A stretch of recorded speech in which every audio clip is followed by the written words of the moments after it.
मी गांडो सारखा जगू शकत नाही. जे चूक आहे त्याला चूकच म्हण. समोर किती असतील त्याचा विचार नाही. इथून पुढला कारभार केतकावळ्या ग्रामपंचायतीमध्ये पारदर्शकतेमध्ये सॅनिटाईज पॅडच्या संदर्भामध्ये जो भ्रष्टाचार चौकशीचे दोन मुद्दा आहे की खरेदी आणि दुसरा मुद्दा आहे वाटप. ह्या सर्व दोन्ही गोष्टींमध्ये खरेदी आणि वाटप या दोन्ही गोष्टींमध्ये पाहिले असता जर तुमच्याकडं मॅन्युफॅक्चरिंग डेटवाले नोव्हेंबरची तिथं भ्रष्टाचार दिसतोय, वाटपामध्ये पण भ्रष्टाचार दिसतोय. जर सर्व दिसून पण गावातले लोक असू द्यात किंवा जे कोणी व्हिडिओ बघत असतील ते लोक असू द्यात, एवढं दिसून पण लोक गप आहेत म्हणजे चुकीचं आहे. तुम्ही तुमच्या अधिकारासाठी लढावंच लागणार आहे. जर हे चुकीचं असेल किंवा दिसत असून पण बोलू न शकत नसतील ते चुकीचं आहे. येणारी पिढी तुम्हाला माफ करणार नाही हे लक्षात असू द्या. ह्याच्यामध्ये दुसरी पण गोष्ट आहे, काही लोकांना फोन करून सांगतात की तू मेसेज करतो किंवा तू चुकीचं बोलतोय किंवा हे करतात. हे चुकीचं आहे. कुणीही यातल्या गोष्टी करू नये. ह्यांनी काही होत नाही. स्वतःच्या गावातील अशी काही नालायक म्हणता येईल की नेत्यांनी चिकल का खायला देणं आपल्या पोरांना किंवा आया बहिणींना चिकल का खायला देणं तरी प्रसाद म्हणून खाणारी असले नालायक लोक आपल्या गावामध्ये राहतात. थोडा तरी विचार करा. जे चुकीला आहे तर चुकतं म्हणा की हे चुकलेलं आहे. जर तुम्ही चूक म्हणत नसताल ते चुकीचं आहे. मी गांडो सारखा जगू शकत नाही. जे चूक आहे त्याला चूकच म्हणणार.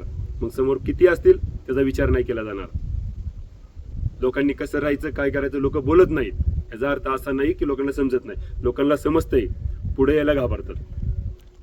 वाद नको काय नको म्हणून लोक घाबरतात. याचा अर्थ असं समजू नका की तुम्हाला लोक घाबरतात. ते वेळ सांगेल तुम्हाला की कोण कुणाला ही करते या. त्यामुळे लोकांना घाबरवायचं किंवा कुणाला काय बोलायचं हे करणं हेच गोष्टी चुकीच्या आहेत. जी काही गोष्ट होती सॅनिटायझरच्या पॅडच्या संदर्भामध्ये लोकांपर्यंत प्रत्येक गोष्ट पोहोचवलेली आहे.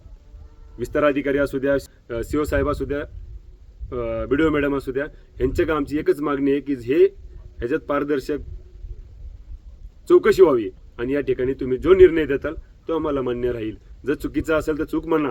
कागदपत्राच्या हिशोबाने जर चुकीचं आहे तर चूक म्हणा. कुणाची अपेक्षा नाही आम्हाला की कुणाला फाशी द्यावी.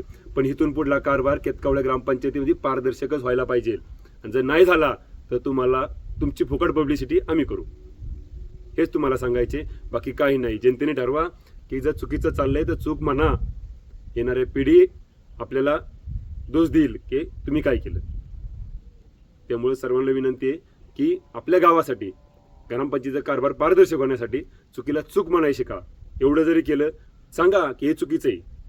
तुम्ही बोलायला सुरुवात करा. आज मी एकटा बोलतोय, माझ्याबरोबर जे काही लोक असतील ती बोलतात. सगळं गाव ज्यावेळेस चुकीला चूक म्हणेल कुणाची हिंमत होणार नाही की या ठिकाणी चुकीचा कारभार होईल. शेवट जनतेची इच्छा. जय हिंद, जय महाराष्ट्र. धन्यवाद.